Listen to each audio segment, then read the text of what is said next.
বিসমিল্লাহির রহমানির রহিম। আসসালামু আলাইকুম।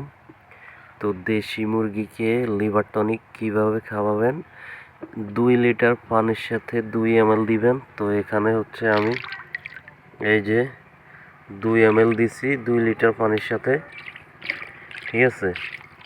তো এটার ভিতরে 2 লিটার পানি আছে। তো মুরগিকে কিন্তু বেশি দেওয়া যাবে না, লিমিটের বেশি দিলে কি হয়, এদের পাতলা পায়খানা শুরু হয়ে যায়, আমেশা শুরু হয়, ঠিক আছে। তো এটা হচ্ছে এই যে স্কোয়ার কোম্পানির এটা লিভার টনিক। তো আমি এখানে টোটাল 150 মুরগির জন্য রেডি করছি, 150 মুরগির জন্য।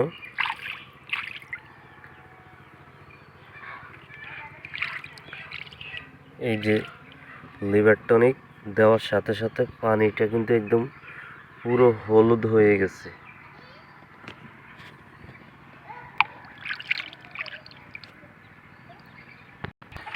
তো এই যে সকালবেলা এখন মুরগি ছেড়ে দেওয়ার পরে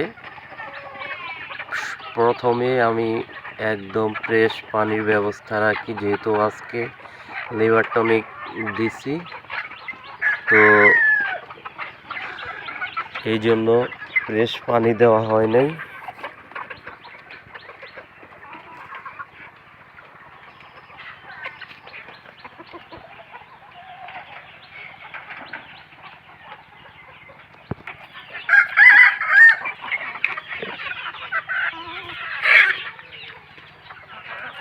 এই যে এখন খাওয়া শুরু করছে লিভার টনিকের পানি।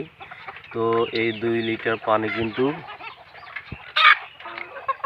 দুপুর 1টার ভিতরে এগুলা শেষ করে ফেলবে এগুলা। তো যেহেতু এখন হালকা হালকা গরম, তো মুরগি কিন্তু একটু পানি বেশি খায়। ডিম পাড়া মুরগির জন্য এই লিভার টনিক খুবই উপকার হয়। মুরগির দ্রুত ডিম দেয়, আর হচ্ছে মুরগির শরীরে যদি ভিটামিন ক্যালসিয়ামের ঘাটতি থাকে, এই লিভার টনিকে পূরণ করে। আর হচ্ছে মুরগির ডিমের খোসা যেগুলার পাতলা থাকে, তো এই পাতলা খোসা কিন্তু ঠিক হয়ে যায়। আর মুরগির বিশেষ করে যখন একবার ডিম দেওয়ার পরে মাঝখানে একটা লম্বা গ্যাপ দেয়, ডিম দিতে চায় না, তো এই লিভার টনিক খাওয়ানোর পরে আমি দেখছি যে একবার ডিম দেওয়ার পরে জাস্ট 8 থেকে 10 দিনের একটা গ্যাপ দিবে, দ্বিতীয়বার আবার ডিম দেওয়া শুরু করে দেয়, ঠিক আছে, এই লিভার টনিক।